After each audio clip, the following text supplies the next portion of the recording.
Jamaah sekalian, marilah sama-sama kita memuja dan memuji Allah yang masih memberikan kita kesempatan sampai malam keempat ini untuk bisa hadir ke Masjid Al-Bayan guna beribadah solat tarawih, mendirikan malam-malam Ramadan.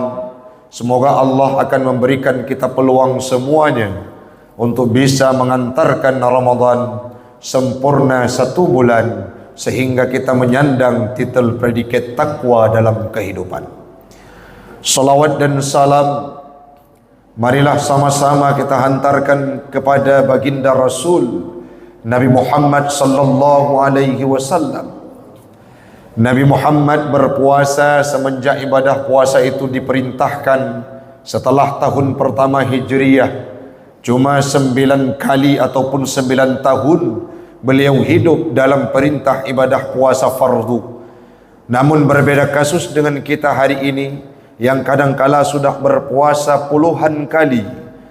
Ada umur kita 60, ada umur kita 50, bahkan kerap ada yang kadangkala sudah 70. Berapa kali sudah kita berpuasa setiap tahunnya, namun kualitas ibadah puasa Nabi Muhammad sangat jauh berbeda dengan kita, dan itulah yang perlu kita implementasikan dalam kehidupan.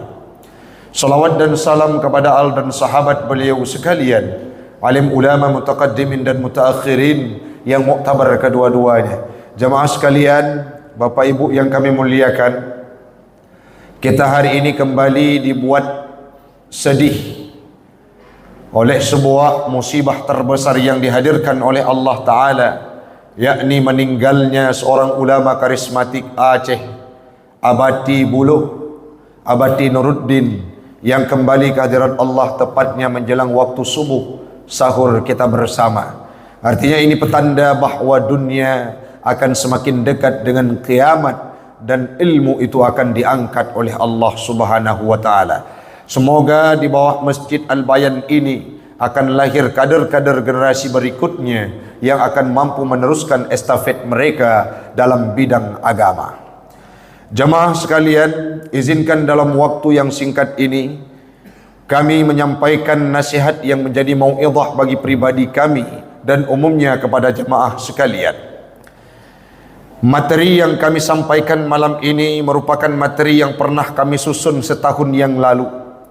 Tetapi saat kami telaah dalam dokumen yang ada di data ceramah kami, terdapat satu pesan yang membuat hati ini terenyuh sangat luar biasa, di mana ada sebuah hadis dalam kitab Al-Hawi Al-Kabir, yang mana kitab tersebut dirangkai dikarang oleh Imam Al-Mawaridi. Rasul pernah berkata dalam sebuah hadis yang diriwayatkan oleh Anas bin Malik. Apa yang beliau sampaikan? Innama sumiya Ramadan, sesungguhnya hanya saja dinamakan bulan ini dengan bulan Ramadan, li'annahu yarmiduz zunub, karena bulan ini, bulan puasa, bulan Ramadan tersebut akan membakar segala dosa yang dilakukan oleh manusia setahun yang silam. Makna yarmiduz zunub ay yahrikuha, membakar dosa-dosa yang dilakukan oleh manusia, wa yadhhabu biha, dan melenyapkan dosa tersebut. Ini merupakan kalimat yang sangat penting bagi kita, di mana seorang manusia ini tidak ada satupun yang mampu mengklaim, yang mampu menjas bahwa dirinya adalah orang yang suci, tidak pernah bergelimang dengan kemaksiatan, tidak pernah melakukan kesalahan, tidak pernah melakukan kebiadaban. Artinya tidak ada satu manusia pun di bawah Masjid Al-Bayan malam ini yang berani tunjuk tangan di tengah masjid. Mereka berkata, Ustaz, kami tidak pernah terjebak dalam dosa barang satu detik pun. Tidak ada satu manusia yang mampu mendeklarasi dirinya seperti itu. Artinya sangat cocok dan sangat wajar dan sangat bahagia kita mendengarkan hadis yang dipaparkan oleh Anas bin Malik riwayat daripada Nabi Muhammad, Nabi pernah berkata, Ramadan merupakan sebuah bulan untuk membakar dosa yang kita kerjakan.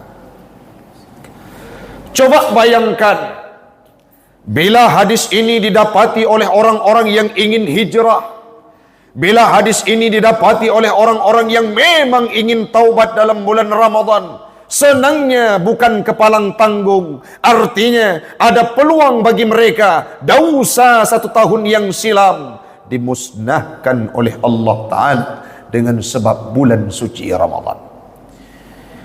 Ramadan dinamakan dengan Ramadan liyarmiduz dzunub karena membakar dosa yang dikerjakan.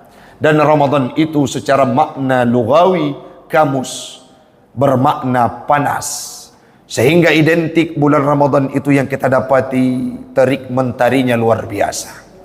Tidak hanya untuk membakar tubuh kita, tidak hanya sengatan mentari yang kita rasakan setiap harinya, tetapi dosa yang kita kerjakan akan dibakar oleh Allah Subhanahu wa Ta'ala. Sebabnya adalah bulan Ramadan.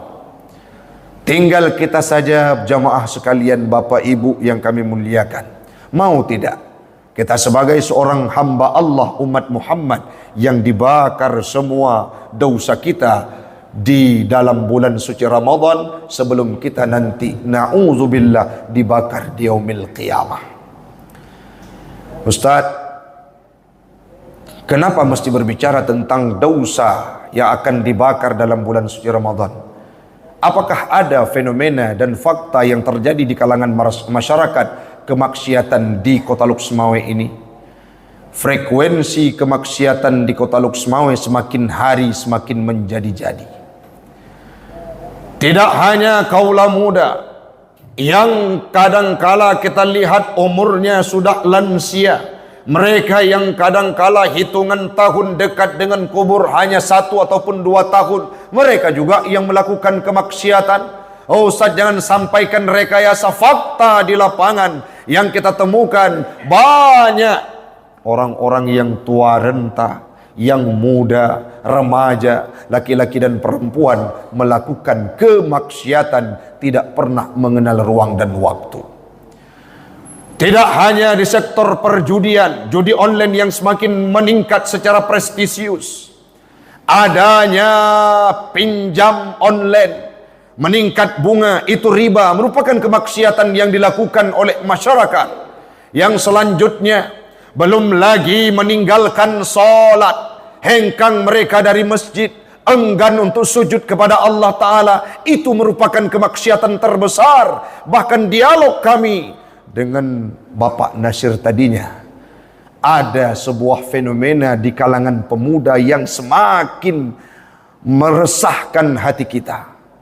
Anak-anak muda jinawa Pak, jamaah sekalian, sudah berani mereka menggunakan celana ponggolnya.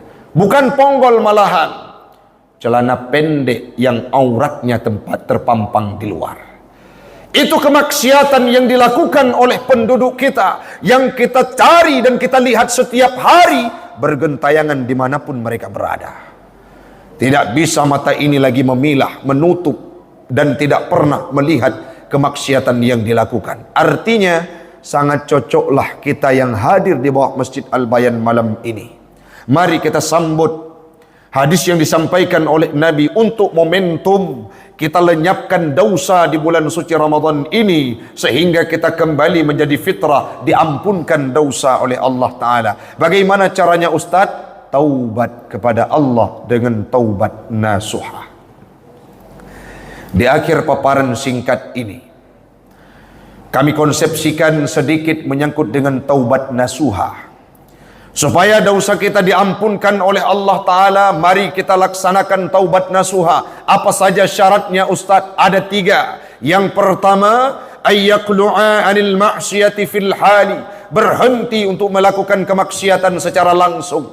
Malam ini sudah terdengar di kuping kita, sudah terdengar nasihat yang menjadi poin pribadi kepada kami, yang penceramah, yang selanjutnya kepada kita semua. Mari kita berhenti daripada kemaksiatan. pulang dari Masjid Al-Bayan ini, singgah ke rumah, data semua kemaksiatan yang pernah kita lakukan, berikrar dari hati dan berjanji tidak akan melakukannya lagi. Siapa yang menyampaikan itu, Ustaz? Imam As-Suyuti, Imam Al-Qurtubi, Imam Al-Khazin, Imam Ibnu Katsir. Dalam semua tafsir yang kami bacakan, dominan pendapatnya sama. Taubat nasuha itu berhenti dari kemaksiatan secara langsung. Yang kedua, ayyan dima ala ma fa'alahu, menyesal terhadap apa yang dia lakukan yang sifatnya kejahatan dulu, kemaksiatan dulu, bukan sebagai wacana euforia. Banyak kita temukan hari ini orang yang hijrah, tetapi mereka menjadikan kemaksiatan itu sebagai bahan euforianya, bahan kebanggaannya. Mana contohnya, Ustaz? Ada orang yang dulu mabuk-mabukan, ada orang yang dulu senang berjudi, ada orang yang dulu senang melakukan perzinahan. Setelah hijrah, tetapi tidak taubat nasuha, apa yang dia ungkapkan? Kami dulu adalah penjahat buronan kelas kakap. Jangan main-main dengan kami, harus takut kepada kami. Kalau seperti itu yang dia narasikan, itu tidak termasuk dalam kategori orang yang taubat nasuha. Kenapa? Tidak ada rasa penyesalan dalam hatinya. Jadi bagaimana, Ustaz?